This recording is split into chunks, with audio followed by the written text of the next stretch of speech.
The Senate is now debating Neil Gorsuch's nomination, and Democrats are trying to prevent him from sitting on the Supreme Court. But will political moves like these be damaging to the United States? It is really all about hating Trump, not partisan politics. There's no doubt that Judge Neil Gorsuch is qualified to sit on the Supreme Court, and he will. Now, political hatred is directly threatening our republic. And we, the people, will pay a huge price if things don't change. Here now is Kirsten Hagelin, conservative political commentator, and Don Calloway, Democratic strategist and former Missouri state representative. Thanks to both of you for joining us. Kirsten, let me start with you. Any truth to what Mr. O'Reilly said?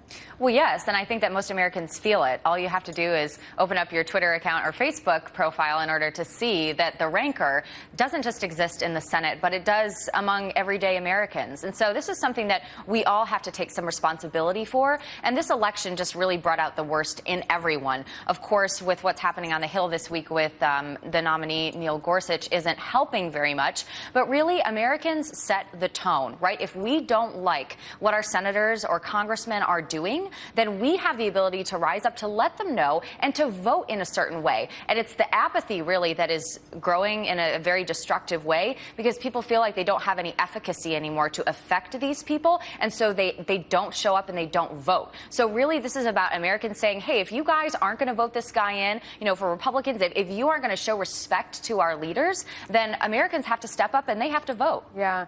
Don, what do you think? I mean, it does feel like there's been a real breakdown, and I don't want to cast blame on either side because I think there's actually just a ton of blame to go around. Sure. What do we do from here?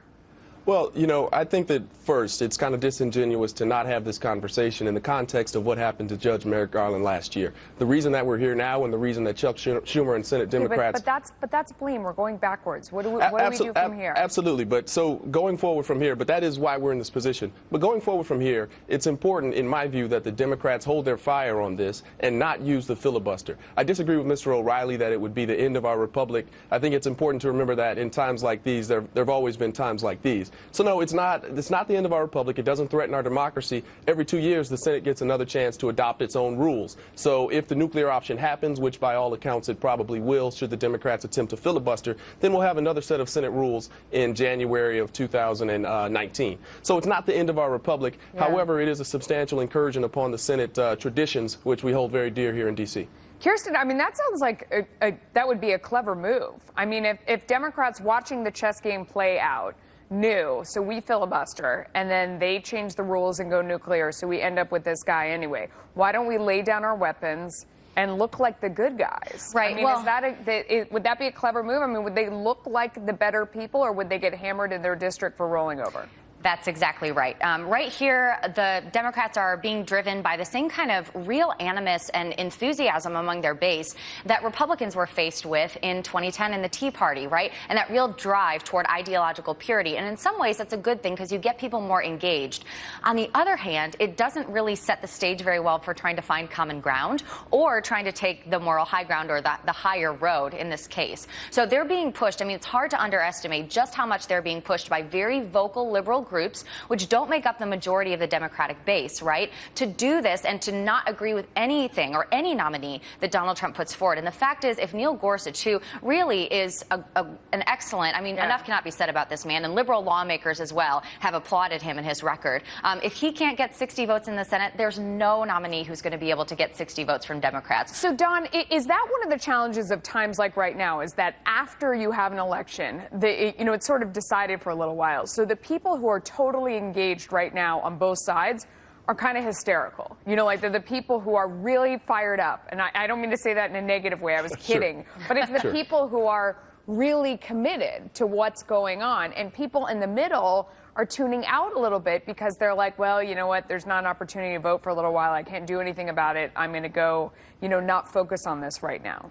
Sure, that's definitely an element of this. And Chuck Schumer and the more liberal, safe members of the Democratic Party are right to hold out the red meat to that wing of the progressive wing, the activist wing of the Democratic Party by filibustering. However, that's probably not the best strategy for the long term. There is, however, also a very practical element to to laying down the weapons as we talked about. Because for the next 2 years, you want to make sure that you have a filibuster in place that would extend to potentially circuit court judges as well as district court judges and all of those nominations. If the Senate goes nuclear on Friday, which Leader McConnell again suggests that he absolutely will, then that filibuster is gone throughout the remainder of this Congress, and there's no indication that the Democrats will necessarily take back the Senate. They've got a lot of turf to defend in November of 2018. That was a constructive, thoughtful conversation. You guys are setting a great example. Thank you so much. Thank you. All right, we'll do it again. David.